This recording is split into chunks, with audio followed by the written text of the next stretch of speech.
Syederalon Korea Utara dikabarkan telah bersiap memobilisasi pasukannya untuk membantu Rusia pada konflik di Ukraina.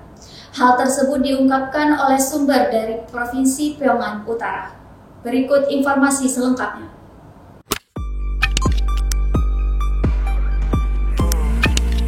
Syederalon Korea Utara dikabarkan telah bersiap memobilisasi pasukannya untuk membantu Rusia pada konflik di Ukraina. Hal itu diungkapkan oleh sumber dari Provinsi Pyongan Utara.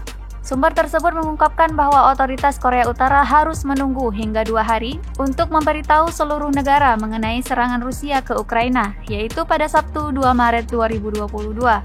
Sebelumnya, hanya anggota penting dari partai berkuasa, Partai Buruh Korea yang diberitahu pada rapat pribadi dan kemudian disebarkan ke seluruh negara. Uni Soviet membantu berdirinya Korea Utara pada 1948 setelah menduduki bagian utara dari semenanjung Korea menyusul kekalahan Jepang di Perang Dunia II. Uni Soviet saat itu menempatkan Kim Il-sung, kakek dari pemimpin Korea Utara saat ini, Kim Jong-un, sebagai kepala negara. Rusia sendiri pada tahun 2000 di bawah Vladimir Putin kembali mempererat hubungan dengan Pyongyang yang sempat terputus setelah kejatuhan Uni Soviet.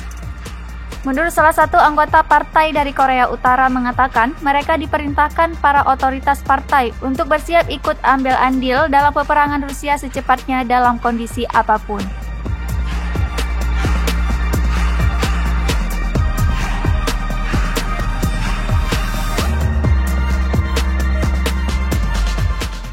Demikian informasi terkini Syederalon mengenai konflik Rusia dan Ukraina. Tetap saksikan terus informasi lainnya di kanal YouTube Serambi On TV.